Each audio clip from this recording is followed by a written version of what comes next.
The 4th October City Council meeting was filled with passionate testimonies from the residents, developers, housing advocates, councillors, and the mayor. The City Council adopted two very significant bylaw amendments to the 2009 zoning bylaw. The city claims the purpose of the amendments is to facilitate more and better affordable housing options. But there was more to it than what the city claims. In the coming weeks, we will bring in experts to break down the new bylaws. This early July, CTV did a story titled Neighbors Upset over damaged century-old trees in Barrie's South End. It displayed deep divisions caused by construction of detached accessory dwelling units and second suites on existing properties. It turned out it wasn't only about the trees, but the changing landscape of Barrie. It all started in 2019 when Ontario passed an act called More Homes, More Choice. The act was aimed at increasing the supply of housing to make ownership more affordable. It cut down the red tape to allow faster approval of rezoning applications. But some criticized it for being too developer friendly and giving more power in the hands of the unelected officials. As a result of this 2019 act, Barrie has seen an increase in construction of detached accessory dwelling units and second suites on existing properties.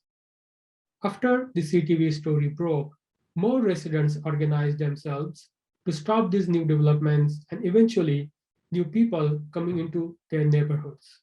Politicians sensed the anger brewing among residents and tried to secure their positions. Because politics is also a popularity contest. Whoever gets the most votes wins. Last week, the city of Barrie tried to nullify the impact of Ontario's More Homes, More Choice Act. It passed a bylaw amendment aimed at reducing the number of new units to be built on existing properties. It requires developers to leave more space between the building and the boundaries of the lot. The space is called a setback. According to a new law, the rear setback has been more than doubled from 3 meters to 7 meters. There were intense arguments in favor and against the new restrictions. The amendment will help keep the existing landscape of the city and provide more privacy that residents were demanding. It will drastically slow down the growth of new developments on the existing properties, worsen the already existing housing crisis, and result in city expansion to accommodate the increasing demand. Let's listen to a few testimonies or deputations as they are called. There were three sides of the argument. Residents supported the increased setback. Developers, of course, opposed or demanded it to be reduced, and housing advocates provided both sides of the story. Both residents and the developers used the environment to support their argument. Barrie resident Arlene McCann strongly supported the amendment. She was the main subject of the July CTV story that got the ball rolling on the proposed amendment. McCann argued that the development will worsen the climate crisis by cutting down more trees. However, many environmental advocates recommend increasing the city's density to save trees and forest. For more clarity on this issue, watch a presentation by housing expert Mike Moffat. The link is in the description below. I see a substantive change in the proposed amendments from the original, and for that I both commend and thank you. Your respect for a healthy and orderly community is readily apparent, and I also want to make clear that I am not opposed to increasing the density of the city. It is in all our best interest to retain what farmland and green space we have left. We must accomplish this intensification while adhering to stringent environmental guidelines. Anyone doubting the urgency of our climate crisis is at best naive and ignorant of the facts, or at worst ignoring the issues for a short-term financial gain. Neither can be tolerated if we are to redirect our present negative path. The issues began with developers taking advantage of the vague wording to increase their profit margins, rather than increase the number of affordable homes. We have previously documented the destruction to both our environment and community. The damage that has been done cannot be undone. McCann also argued that developers are exploiting the Ontario Act for their financial gain. She praised the mayor and the council for the amendment, but raised doubts about the proper implementation. She used very strong words to describe city's bureaucracy. The reason cited, the committee could only consider the narrow parameters allowed by the wording of the zoning bylaw, with everything else being out of their jurisdiction. Each department, think information silo, had checked off on this project while none had been able to consider the project as a whole. That example can be multiplied across the city. No one with any honesty can state that this project and many others like it are to the benefit of the residents of the city. The only true beneficiary is the developer's bank account. What can you, as the leaders of our city, do to prevent such planning gaffes? Please consider that when finalizing the word of any new bylaws and/or amendments. Tree protection is gaining strength with mandating site plan reviews for detached accessory dwellings. I hope it will gain further strength when the individual tree bylaw study is complete. Prior to the passing of these amendments tonight, any trees that are part of the woodlot within the city of Barrie, even if they are on private property, are protected, and the development application submission review and approval flowchart in the tree protection manual must be followed. This is good, but I have two concerns. One, how are the private property owners to know that they are not allowed to cut down the trees that are part of this ecological woodlot that is protected under city bylaws? I am confident that we have lost many trees due to that communication lapse. Two, on page 6 and 7 of that same flowchart, there are key stages where someone must make a judgment call as to whether a tree should or could be protected. The person or persons making that call will approach it with a bias formed by this council. My question to you, Mr. Mayor and Council, is what is your bias? Do you wish this decision to be made with a bent toward retaining all possible trees, or do you wish to expedite the project regardless of the canopy loss? To approach this question with fiscal responsibility, you must reject the one-to-one replacement of mature tree for a sapling. That thinking is lazy in its analysis. The mature trees need to be considered as a cost-saving venture. The city need do very little but allow them to survive. The list of the benefits these trees provide us is lengthy, and the monetary cost to the city is near zero. In the final 60 seconds of the most recent general planning meeting, a vote was taken on increasing the footprint of residential development on institutional land from 30 to 50%. The lack of discussion over that change and the loose wording makes me worry that we could be setting the stage for another detached accessory dwelling type debacle. Will there be safeguards, i.e. specific wording, in place to avoid the green spaces on these inner city institutional lands from disappearing? With the increased density from projects, such as those proposed on Jacobs Terrace, we will be needing all the inner city green spaces we have. Once those open spaces are gone, they are not coming back. We have so many properties within our city borders that are sitting idle, broken tarmac, gathering garbage, weed infested, and offering an opening to negative behaviors. Can these lands that have already seen prior development not be incentivized toward industrial development? Please don't build over our green spaces. We have lost far too many already. In conclusion, your decisions have consequences we are facing daily. Past mistakes are now quite literally tearing neighborhoods apart. As of September 21st, only 42 detached accessory dwellings have been permitted this year and last. All this disruption for 42 units. 42 units with less than 25% of them meeting the definition of affordable housing. We need these proposed amendments to be approved tonight. Waiting even another month means more neighborhoods are being exposed to long-lasting upheaval. Thank you for your attention, and I welcome any questions you may have. Brady McDonald, a PK real estate investing, opposed the proposed increase in the setback. McDonald built 25 detached accessory dwelling units. A detached accessory dwelling unit is built on existing property but separate from the main unit. It has an independent kitchen and bathroom. McDonald asked why the council proposed a 7-meter rear setback when the city staff proposed only 3 meters. He told this council to follow the staff's expert opinion. He said the supply will not increase if the city council passes this amendment. And so those 25 properties that we own that have these detached accessory dwelling units actually created 75 new rental units because of just the strategy that we employ. So we also have 15 more in the works, which is adding another 45 units when you consider if you can make the main dwelling a second suite. Then these actually have these do have a significant role in our community. So that is 120 rental units that we've created because of the current flexible bylaw. And I do agree that it is a little bit loose and tightening up is required, but I feel that, with the proposed amendments, these are going to the extreme. They're actually going against what your city staff and professional planning experts have recommended.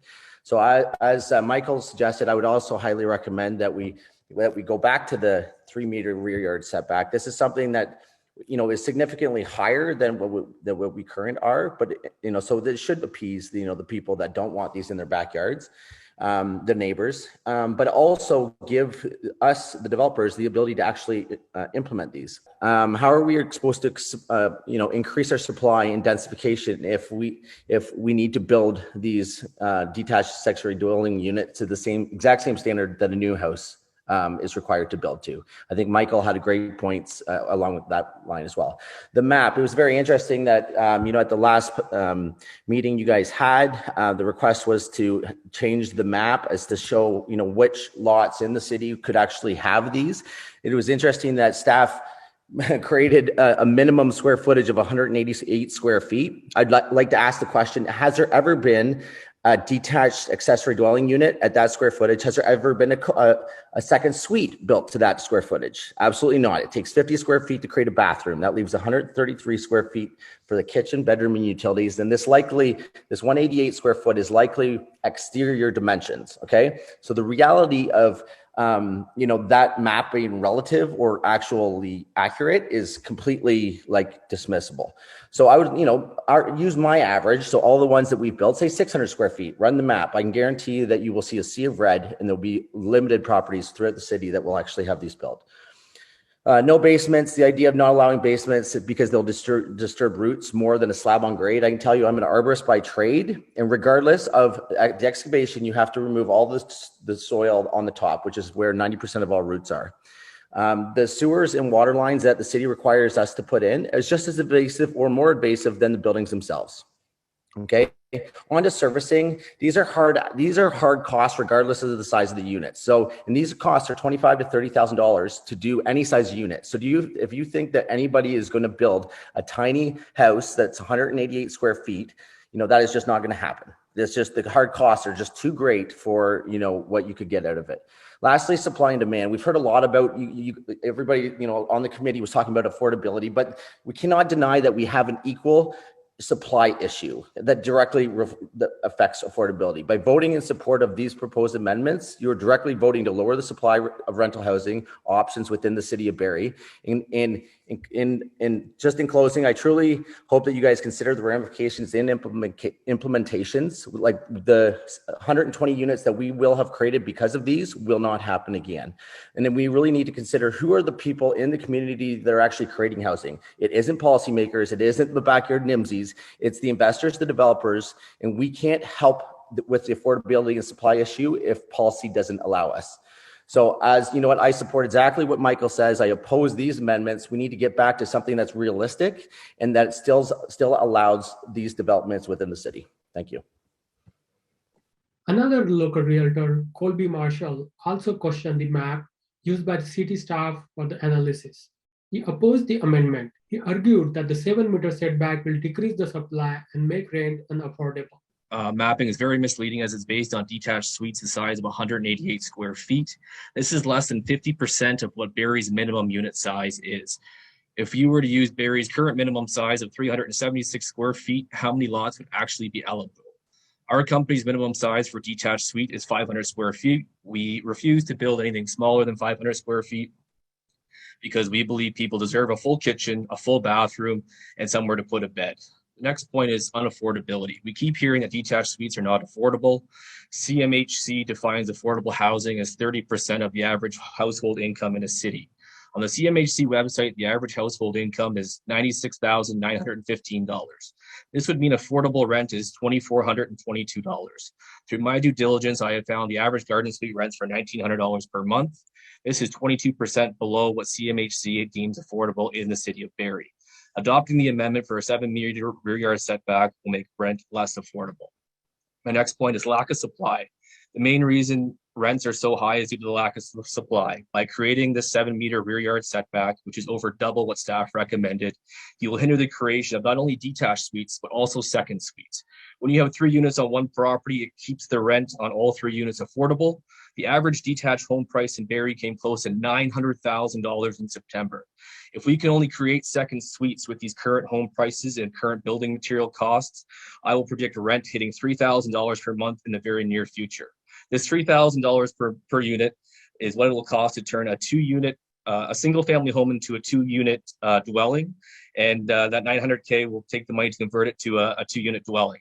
I can also see an exodus of people leaving Barrie and heading to Innisfil or Aurelia, where the detached suite bylaw has fewer restrictions and rents will become more affordable. Additional red tape from the scope site plan. New scope site plan will make permit acquisitions for detached suites much more costly and timely. It will now be easier to build a home than build a detached suite on an existing lot. Due to the complexity of the new permit requirements, many families will be discouraged from building a detached suite for their extended family. I feel this should be reviewed and made to reflect different criteria for different zonings and a possible relief based on what your property backs onto, example, commercial space or cemeteries. We should not allow a few NIMBYs to dictate legislation and will affect extreme need for affordable housing. The needs of the many should outweigh the needs of a few. I urge council to repeal some of the red tape, or at the very least, go ahead with standing staff planning report and reduce the 7-meter rear yard setback to 3 meters. Thank you. Another resident, Arnie Ivsins, supported the amendment. He showed a picture of a 4-unit apartment building that replaced a house. He also argued that new constructions were bad for the environment and bad for the neighborhood. Example here of the picture where we have an older neighborhood, and this are like a couple of fourplexes that have been built. And for us who live in older established neighborhoods, that is the crux of the matter. The mandate of places to grow has been mismanaged and misconstrued to mean that every square inch of land can now be developed. To go into existing older neighborhoods and build behind builds is not only unsightly, it's unreasonable and out of character, and is also a strain on existing services. These additional units cram people into small areas with insufficient parking and living space and are not affordable. Here on this unit here on Alfred Street is not unusual because there are 4 units in the front and there are a proposed 4 more units in the back, where at one point this was a single family home on a treed lot. So it's not unusual now currently to see 8 to 10 cars, even 12 cars parked in front of that building and on the street. And who knows what's going to happen with another 4 units built in behind it. What happened to families playing in their backyards? You probably can't see in that picture, but on a dirt patch beside the driveway is a trampoline. What has happened to family get-togethers? What has happened to affordable housing? There's a property in our area that recently falls into the rental evictions category. A young ASD student that I know and her family had to vacate their rental space home after it sold for approximately $700,000, only to see it go back on the market 2 months later and is now listed at $1.3 million.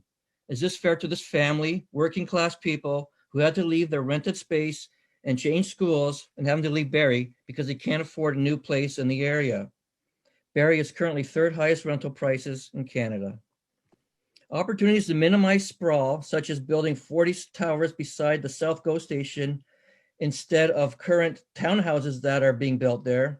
These ideas are dismissed, and building affordable housing units on the old fire hall grounds on Vespa Street would be an ideal location. Please focus on sustainable, affordable housing and common sense instead of what developers and investors want. I thank you and appreciate your time. And here's a picture of a typical house in our neighborhood. And they're generally a story and a half, and the house beside it is a single bungalow. Thank you for your time. Ms. Nesbitt gave one of the most emotionally charged testimony. She lives in Allendale and supported the amendment. Aside from meeting the expectations of the province of Ontario, the city of Barrie also has a responsibility to create neighborhoods. You have a responsibility to maintain and preserve neighborhoods, and have communities have values that represent what kind of city Barrie wants to be. William, Holgate, Burton, Cumberland. We have some of the nicest old homes in the city. We spend thousands, tens of thousands of dollars of our own money preserving the history of this city. And we have very caring people, good neighbors, and we're essentially preserving a huge part of what Allendale used to be. And I think that sometimes gets overlooked. Currently, right now, there are 8 separate activities on William Street alone that are very concerning to me, and will change the composition of the neighborhood in a very long-lasting way. Everyone that's on my street moved here for the large lots in the history, and it seems like we're being penalized because we are on large lots and our houses are a little more affordable. When one comes up for sale, it's like an investor's dream, and they're grabbing at it and frothing at the mouth. It's all very, very concerning. The large lots and affordable housing prices, again, making the areas an investor's dream. And with wide open bylaws like this, they're taking advantage of the city. And to be honest, it's actually embarrassing to have people from the Greater Toronto area come up and develop land and again affect change on neighborhoods that they have no investment in. I agree with one of the deputation that said that there's too much activity in a concentrated area, and it's going to change the neighborhood. Again, I did a submission that shows the 8 changes that are on William Street alone between Gowan and Baldwin, which is 3 city blocks.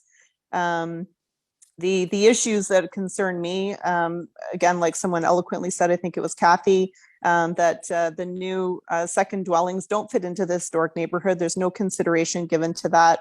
Often these people are coming up from the city, so they're absent landlords. There are property upkeep issues, increased traffic, parking on the streets. There's a loss of privacy with the buildings looming in our backyard. There's destruction of flora and fauna. There's the increased rentals in an area that already has a lot of rentals and subsidized housing, compared to other parts of the city. The amendments will help reduce some of these issues, but I pose the question: is this all we can do in support of preserving our neighborhoods? I would encourage council to think about what changes bylaws can be in historic neighborhoods. A bylaw can't be across the city, the same bylaw across the city. Again, historic neighborhoods are very different than a neighborhood in the south end of the city, for example. Speaking to one of the comments from the developers, residents should not be penalized for the unaffordable price of real estate and land for developers to access. That is not our problem. Our land and neighborhood is not for sale. Thank you. Chris Franco, who is a rental provider, opposed the amendment. He asked if the city has taken a legal opinion about passing this amendment because it goes against the More Homes, More Choice Act. Things become more intense after he claimed to have an internal email from the Chief Administrative Officer, Michael Prowse. Councillor Thompson argued that Franco was taking the email out of context. We will reach out to the city to get more information. More regulations will hurt the housing supply currently in place. These units inject a new life into these neighborhoods with the ability to have their own space, and limiting where they will be will lead to identification of accessory dwelling units in certain neighborhoods. I would like to bring your attention to the internal memo that was shared with me on today's date. This particular map has a lot of red identified properties. Bill 108 was implemented by the provincial government for the More Homes and More Choices Act. This particular act gives the ability of homeowners to have a secondary suite in their own property, as well as an additional residential suite ancillary to their property. By creating these regulations, you are limiting and disallowing residents in our city to put an additional suite in their backyard. I would care to argue, and I pose this question, has the city seen a legal opinion on this, on whether they're allowed to do this? Secondly, would you not think that I would have a fair access to this particular legislation? This is a legislation in order to increase supply, not diminish supply. Now, I also have an internal email by your Chief Administrative Officer, Mr. Michael Prowse, and I quote, "These proposed zoning standards make it more difficult to create a second/third suite in the city of Barrie. If you have a general manager or an internal administrative officer having an opinion on this, I care to argue, is this what are you guys trying to do? These affordable units are put into place so that we can have more housing. As more supply comes onto the market, it helps with the demand. As our borders start to open, Georgian College is going to see an influx of students. Where are they going to go? Where are they going to be? How are we going to combat this?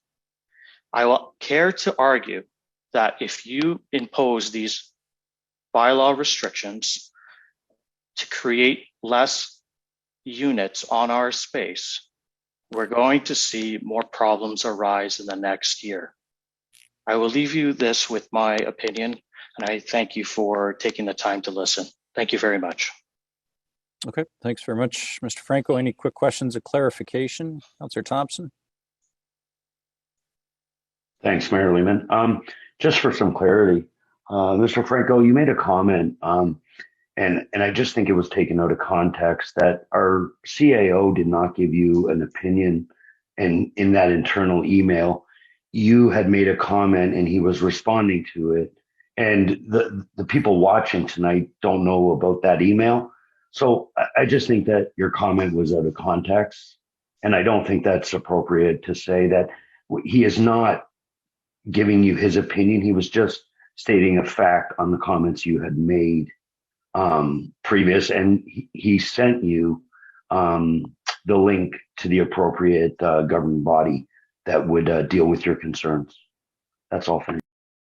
Ward 1 resident Clint Tyler's testimony was an example of mobilization by neighborhood groups to put pressure on the mayor and the council to act. And it sure did work. He was speaking on behalf of 200 households and 400 residents.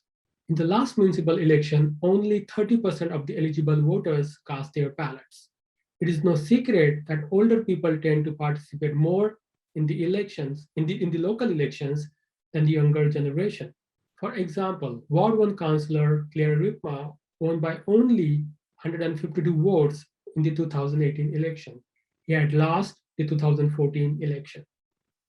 I'm here to speak for the 200 households and the 400 members of Ward 1 Residents Association.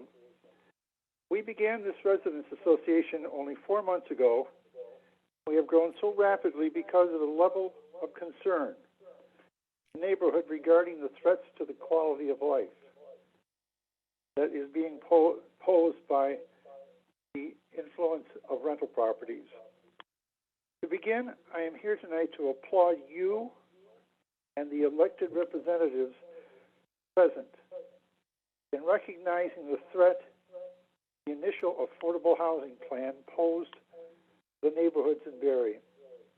Thank you for understanding the pressure that is being felt by us residents as more and more rental dwellings appear in our neighborhood with little or no regulation. I have been going door to door for more than 3 months, 6 days a week, to speak to residents.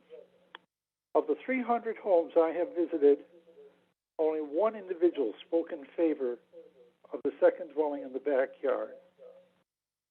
The reasons that residents in Ward 1 are adamantly against the second dwelling is a result of the special circumstances we face as a neighborhood.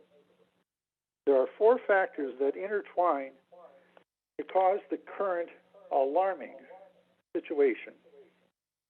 The four factors that intertwine to cause our situation are: one, we have a large institution that is earning $45 million as of 2018 in tuition by recruiting individuals to study in Barrie and to immigrate to Canada without having available housing for the recruits.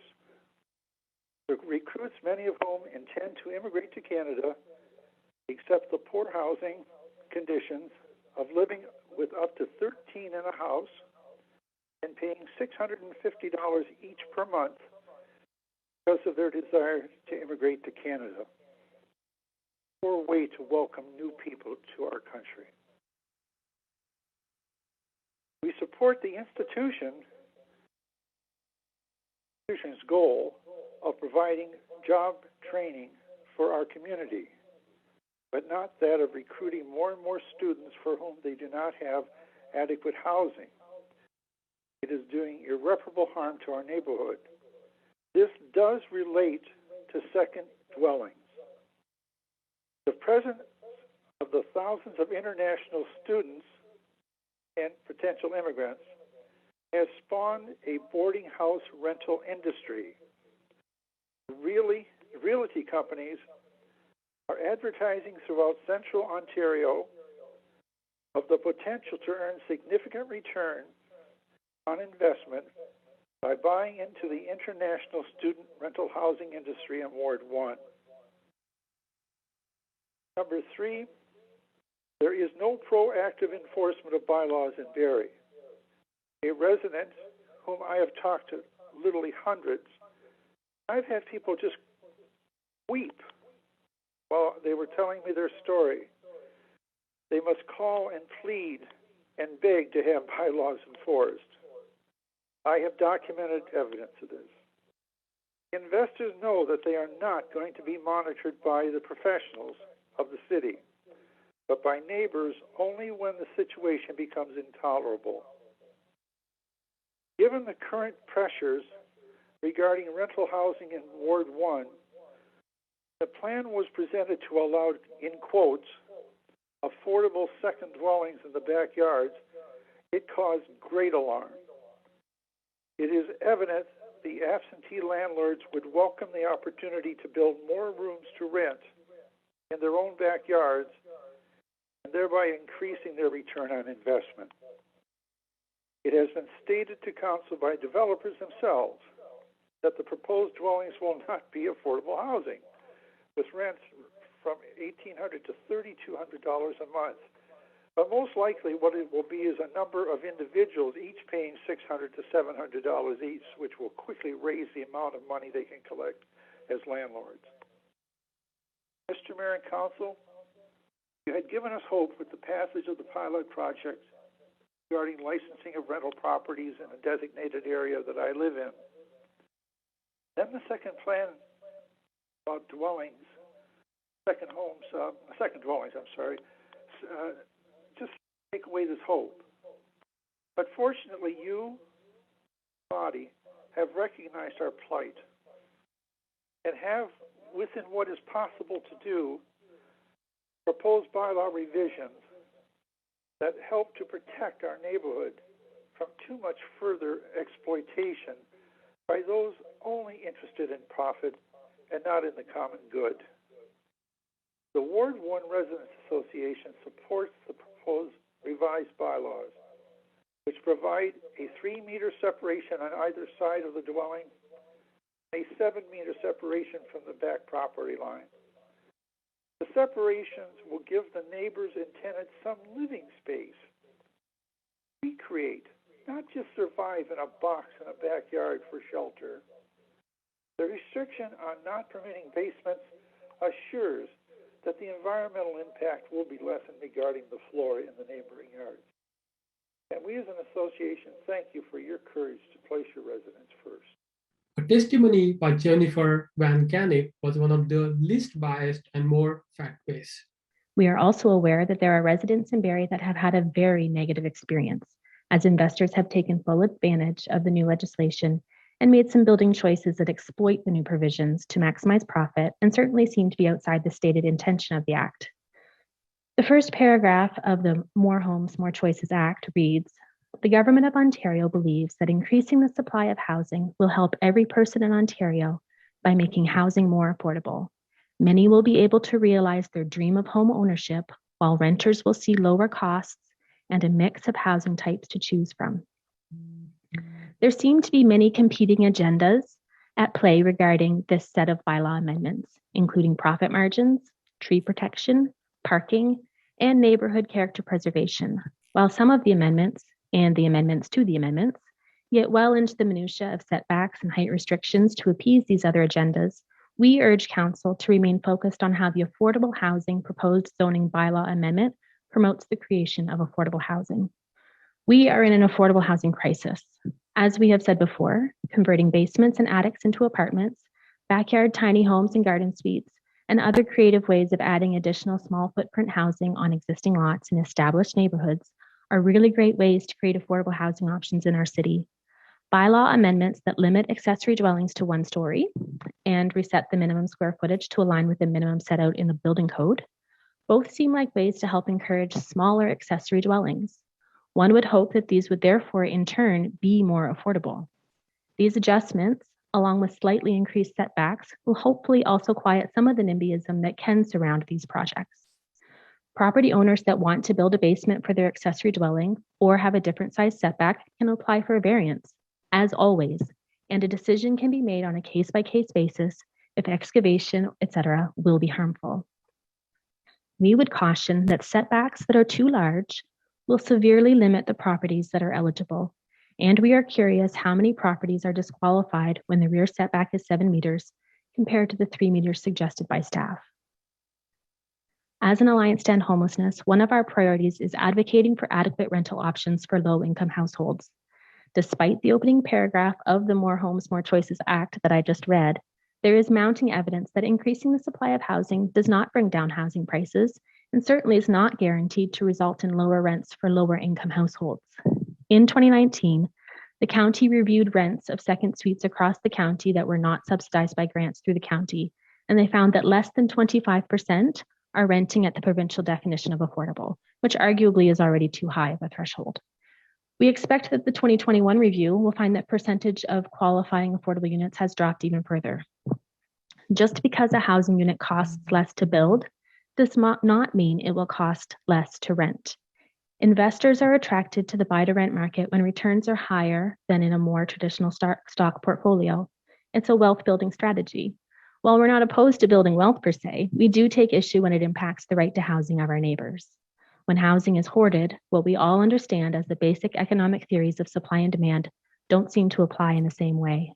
In the book, Understanding Affordability, the authors write, although important, increases in housing supply alone are unlikely to stabilize, let alone improve affordability. So again, we continue to urge the city to consider all the tools at your disposal to bring down rent prices and create options that are affordable, and specifically tools outside of bylaws that may make these units in particular stay under a certain rent cap. We have made several policy suggestions previously, but we unfortunately don't have a silver bullet to offer.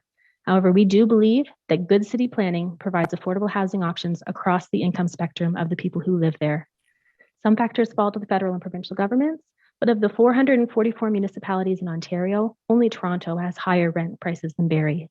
Clearly, something is broken at the local level, and it does fall to you to find a solution. Many experts agree that land use planning is one of the most impactful ways that municipal governments can help or hinder housing prices. These affordable housing bylaw amendments are an important opportunity to make the creation of affordable housing easier. We urge you to find a measured balance between affordable sized footprints and excessive restrictions, keeping people and their right to housing at the center. As always, thank you for the opportunity to provide comments. We remain at your disposal as you work to address the affordable housing shortage in our city. Rachel Holden of Uplift Ventures pointed out, not in my backyard attitude in many testimonies. Holden presented a business case and explained the cost-benefit analysis. Holden pointed out that the 7-meter setback means the coach house or detached accessory dwelling unit will have bigger backyard than the main dwelling unit. Holden's testimony evoked strong support and reactions from the councillors. And I was actually drawn to real estate and to the construction of these suites based on my knowledge of the social determinants of health and how necessary housing is to a city. I currently have a social impact mandate, and I donate 1% of rents back to local community charities, one of those being Redwood Communities. And I'm actually looking to have 10% of my portfolio fall under the low income rent threshold. So my understanding of the situation is that your planned population growth in Barrie is about 300,000 of the total population by the year 2051. So that's what your official plan is looking at, the possibility of doubling your current population. So in my mind, it's either urban intensification or urban sprawl, because either way, those 150,000 people are coming to the city. So we need to find housing for them, and something has to give. What I've heard today is a lot of NIMBYism, a lot of character, which is oftentimes coded language for we don't want renters in our neighborhood, or we don't want those type of people. I've reached out to a few builders, and I've done some GC work myself, and the cost to construct something about 600 square feet runs about $250,000 retail. So we're talking about $250,000 investment, not for the home, but for the construction of the coach house in the back of the home. And a lot of those costs, as you have heard, are sunk costs. They're the cost of putting in hydro, putting in plumbing, the cost of permits and architects. So it doesn't matter if the square footage is 300 or 500 or 600, that cost is similar. So if we're looking at the lowest possible interest rates that we have right now, we're looking at about 3% on a line of credit. If we're paying interest-only payments on that $250,000, the interest-only payment is $600. We then have, on top of that, we have insurance, we have increased taxes, we have vacancy rates, we have capital costs, because we know that things are going to happen. So we're looking at a base cost of a minimum of $1,000 just to maintain and not to reduce the debt at all, which, you know, listening to your earlier 6 p.m. meeting, we know is trouble when you don't look at reducing debt. So looking at your grants program for a 1-bedroom, the allowable rent is $1,187. So it is virtually impossible to build these units and to have a bank finance them with a possible 10% margin, right? Like looking at sort of $1,000 in carrying costs and the possibility of $1,187 as a rental income. There is no business case for it, and the banks will not allow that to happen. You will not be able to build under that criteria. I actually had a bank walk through. I told them what I was going to rent it for, and they looked at me and they said, you need more to strengthen your balance sheet. And that is the type of thing that the investors are working on. So there has to be a profit margin or it won't be built, long story short. So the way that I'm looking at this and what I'm seeing in these bylaws is that the allowability for more institutional land to be created is, in my mind, where you're going to see the affordability, because those institutions will then have access to interest-free loans or to grant programs or to charitable situations where they're not making these large interest payments, and they don't have to create a business case for it. It's a community case. So I think it's terrific that you've increased the property allowances for those institutional lands, because I think that is where your affordability is going to come in. Thank you, Mayor Lehman. Ms. Holden? Wow. Yes. Wow. That was an incredible deputation. I am so impressed at your understanding of urban economics and supply. So let me ask you a question. Do you have that, since obviously you went over time and we're trying to be fair to all deputants, do you have a transcript of your presentation and maybe you're researched? No, I have like a bullet point list. Oh, how was bullet? I'm happy to send that through to you if you'd like. Councillor Morales also introduced an amendment to reduce the setback to 5 meters, but it was defeated. In the end, both bylaws were passed. We will bring you more news about the effect of these bylaws on our city. Thank you for watching. See you next time.